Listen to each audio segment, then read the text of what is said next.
As a fashion designer, I know that, you know, to get started, it's a hell of a lot of information, a lot of experience you need to gain, and to find someone who's a mentor that can help you. So on my videos and my content that I'm actually delivering on YouTube is to help you to sort of get started, understand the sewing machines, the whole process of designing, planning your wardrobe, planning a collection, as well as just sewing for fun as well. We're going to start off with the industrial sewing machine, how to basically, you know, use it, and obviously how to change the threads, how to clean it in this particular video. So at the moment I am inside my studio, and it's very busy. It is quite a mess. I have a lot of samples to make for my patterns, as well as some samples to make for my clients that are basically going to be making their collection and selling it. So this is the baby. I'm just going to walk backwards. This is my industrial sewing machine that we are going to be doing a quick video around. So this machine is called a Sewtech. Now, they are very strong sewing machines. You get different types, different makes. They're fairly all very good industrial sewing machines. I've had a few through my lifespan of being a designer. They're all very good machines, all very similar. So I would suggest, if you are going to be doing a lot of sewing and you're going to do a lot of production and you're going into a sewing or a fashion business, it will be worth your while to invest in industrial sewing machine. But don't get me wrong, you also need to have commercial sewing machines for your buttonholes, for your fancy decorative stitching as well.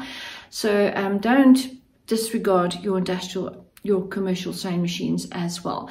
I have done other videos on how to thread, change the needle, fill the bobbin, put the bobbin in on the industrial machine. I'll put the link down below.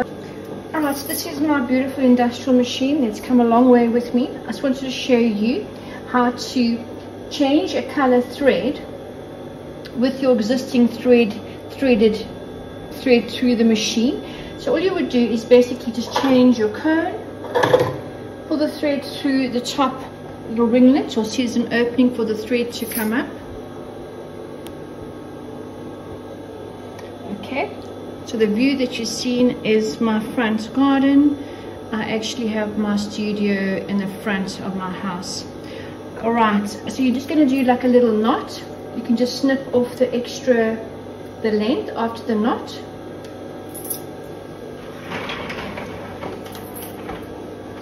And then you can actually just put it through.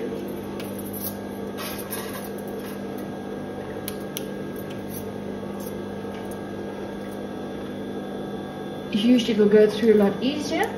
But also you can find that your thread might be old. If your thread is old, you'll find that it also snaps. Or if your knot is too big, it will snap. Okay, so I'm going through. Alright, let me just show you one more time how to thread it. So basically you're putting the cone in the spool area, you're bringing it around. There's still two discs. You're going to first put the thread through the little hole in the back, then around the two little plates. You're going to come down to this arm. You've got two little eyelets. You're going to bring it through the top and around to the bottom. I'm going to hook it in my first arm between my two plates. That's my tension plates, around the bottom arm, and hooking it back into my thread holder arm, into my lever, all the way down through the little loop, down to the little bracket above the needle that actually holds the thread. There's a little eyelet, a little opening around the actual base of where the needle slides in. I'm going to put the thread through there.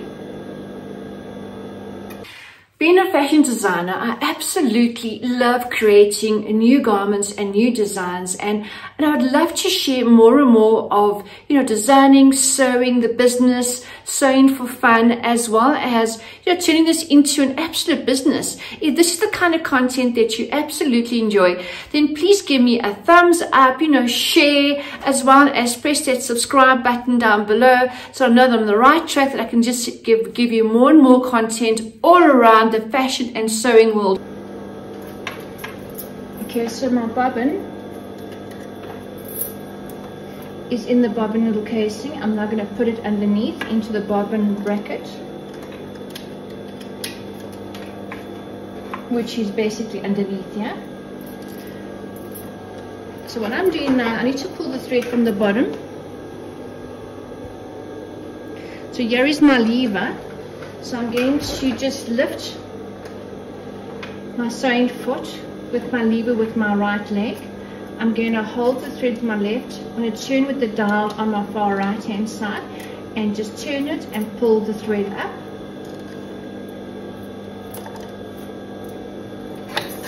Put my threads towards the back.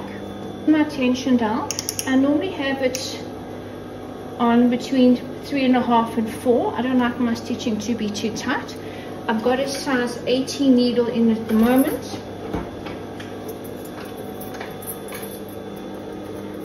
You can change your needle according to the different fabric thicknesses that you are using.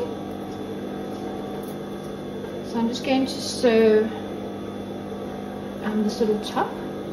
This is your guide plate. So when you're sewing and you want to stick to your seam allowance,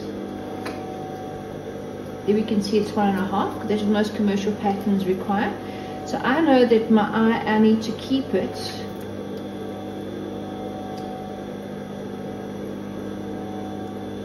see on the plate you've got a 1/4 inch mark. So from the needle to the 1/4 inch mark, that is going to give you 0.5 centimeter. From where your needle is situated to your 1/2 inch line, that is giving you 1.5 centimeters. From where your needle is to the line on the 3/4 inch, that is giving you 2.5 centimeters. Then to your 1 inch, it is giving you a little bit more than 3 centimeters. So that is your guideline of actually following your width of your seam, of the seam allowance. It's not a good idea to sew over your needles. So as you're sewing, I would suggest that you pull out your needle. So this is your reverse foot.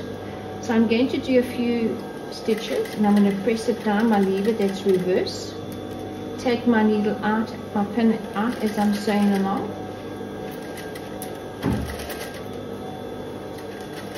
And then do my reverse stitch. So this is my tension dial. If I find that my stitching is too loose, I can always tighten or I can loosen it. The top dial is for the actual thickness of the fabric.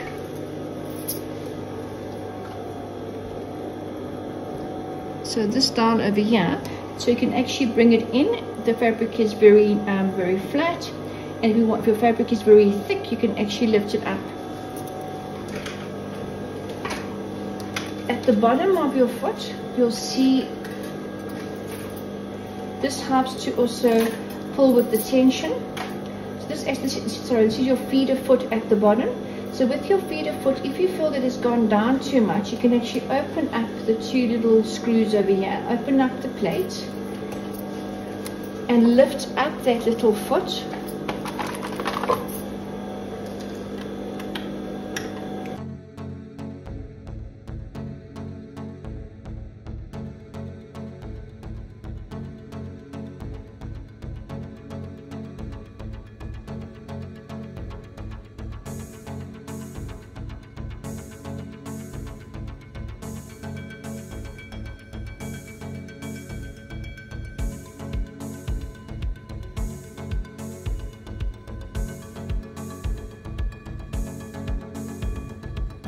Alright, so let me clean my machine once a week, and you can see all the fluff that's in there. So it's a good idea to use a little brush and to remove all the fluff.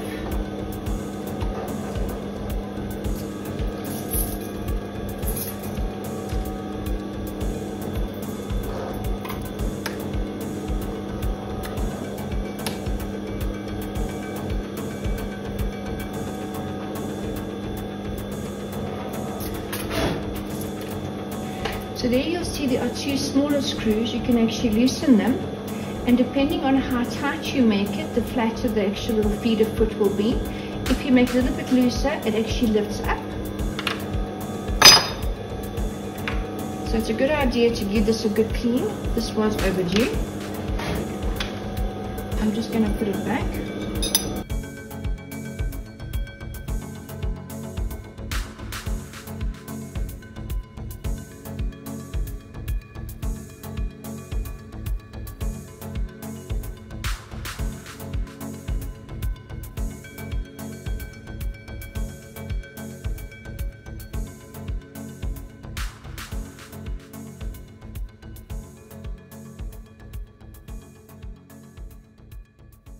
do is, let me just lift this up. So I normally put a cloth at the bottom here to catch all my fluff. And you can take your brush and you can clean at the bottom. This is where your bobbin casing is.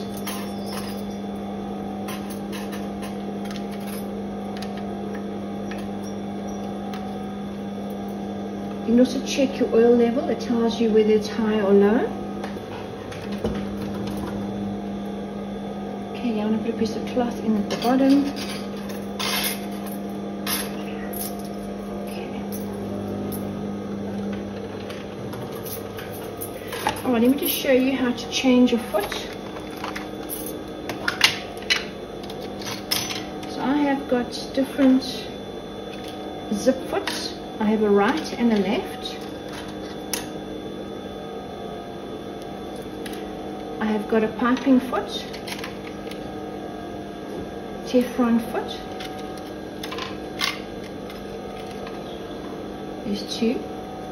And then I have another foot that actually stitches very close to the edge so that the side of the actual foot is very narrow.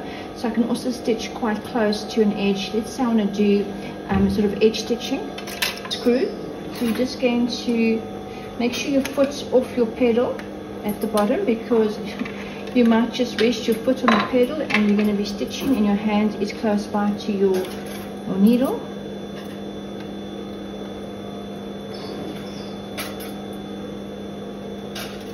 So there we go.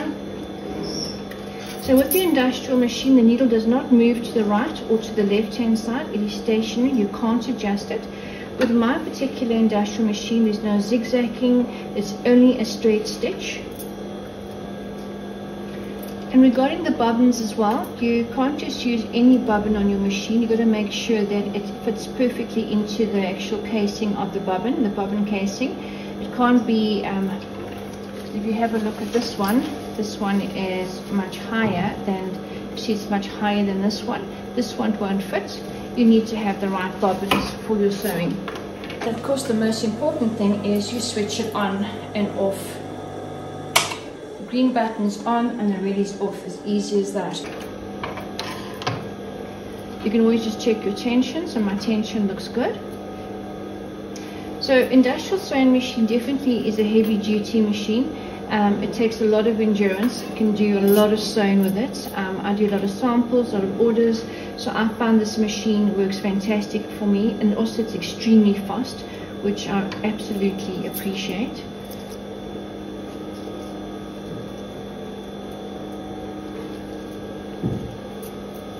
I'll just show you.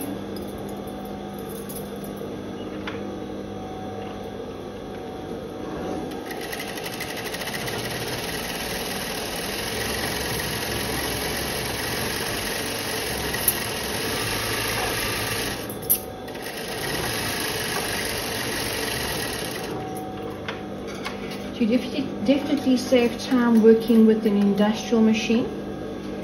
The only thing is about commercial machines, they have all the frills and the whistles, like your buttonholes and your zigzag and all your other decorative stitches, which also has an advantage to those if you want to use those particular stitches.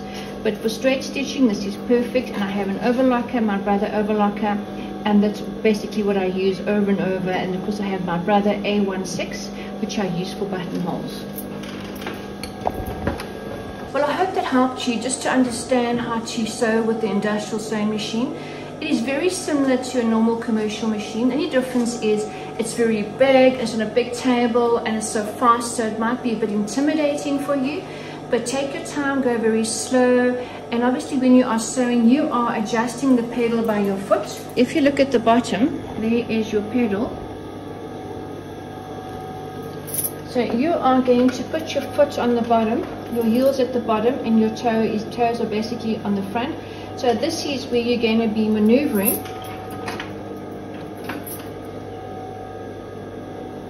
So go very slow first. Just get used to it. As you get more confident, you can actually push the pedal down and go a lot faster. It's very similar to driving as well. So And of course this is for your knee, to lift up your foot, your actual sewing foot. You'll get used to using your leg instead of using your arm. It helps. You got more, you know, your hands are more free. You can use your hands all the time by working the fabric. And also it's got a very big area. You'll see where the machine, where the needle and the foot is. This area is quite big, so you can always push through garments. So if I'm sewing a wedding dress, for instance, I can basically push some of the garments around you, and I have the big wide table to work on that the garment will actually lay onto the tabletop while I'm busy working. It also has a measurement line on the front of the table here, which I can actually use if I want to do a quick measurement. It has a little container where I normally would keep my bobbin case, and then of course got a little drawer, so you can actually put all your things in the drawer as well.